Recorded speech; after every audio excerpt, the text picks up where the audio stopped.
ভারতে মুসলিমদের উপর চালানো হচ্ছে নির্যাতন। সে দেশের প্রধানমন্ত্রী নরেন্দ্র মোদী মানতে নারাজ যে ভারতের ইতিহাসের রন্ধ্রে রন্ধ্রে রয়েছে মুসলিমদের নাম।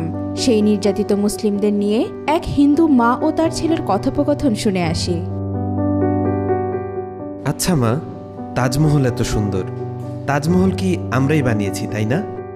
না তো, যিনি বানিয়েছিলেন উনার নাম সম্রাট শাহজাহান, উনি মুসলিম ছিলেন।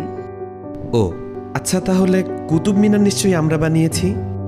না না, উনিও মুসলিম ছিলেন, উনার নাম কুতুবউদ্দিন আইবেক। তাহলে লাল কেল্লা নিশ্চয়ই আমরা বানিয়েছি? না, ওটাও মুসলিম শাসকরা বানিয়েছিলেন। তাহলে পুরাতন কেল্লা আমরা বানিয়েছি? না, পুরাতন কেল্লাও মুসলিমরা বানিয়েছে। তাহলে চারমিনার নিশ্চয়ই আমরা বানিয়েছি? না, চারমিনারও মুসলিম শাসকরা বানিয়েছে। মা, আমি শুনেছি ভারতের সবচেয়ে বড় ও পুরাতন রোড গ্র্যান্ড ট্রাঙ্ক প্রায় ৩,০০০ কিলোমিটার পর্যন্ত বিস্তৃত, সেটা তো আমরা বানিয়েছি। না না, গ্র্যান্ড ট্রাঙ্ক রোড আমরা বানাইনি। গ্র্যান্ড ট্রাঙ্ক রোড এক মুসলিম শাসক বানিয়েছেন, উনার নাম শেরশাহ। আচ্ছা, তাহলে হাজারদুয়ারি প্যাসেজ নিশ্চয়ই আমরা বানিয়েছি? না বেটা, এটাও মুসলিম শাসকরা বানিয়েছে। আচ্ছা, তাহলে মুঘল সাম্রাজ্য আমাদের ছিল তাই না? না, মুঘল সাম্রাজ্য মুসলিমদের সাম্রাজ্য ছিল। আচ্ছা, জয় হিন্দ এই শব্দটা কি আমরা প্রথম তৈরি করেছিলাম? না, এটাও একজন মুসলিম প্রথম বলেছিল।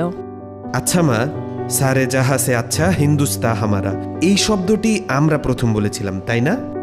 না, এটাও একজন মুসলিম কবি লিখেছিলেন, উনার নাম ইকবাল। তাহলে প্রথম স্যাটেলাইট লঞ্চ নিশ্চয়ই আমরাই করেছিলাম? জি না, ভারত অনেকবার স্যাটেলাইট লঞ্চ করেছিল, কিন্তু প্রতিবারই ফেল হয়েছে।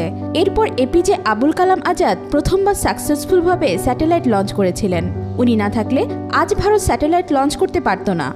তাহলে পারমাণবিক অস্ত্র নিশ্চয়ই আমরা বানিয়েছি?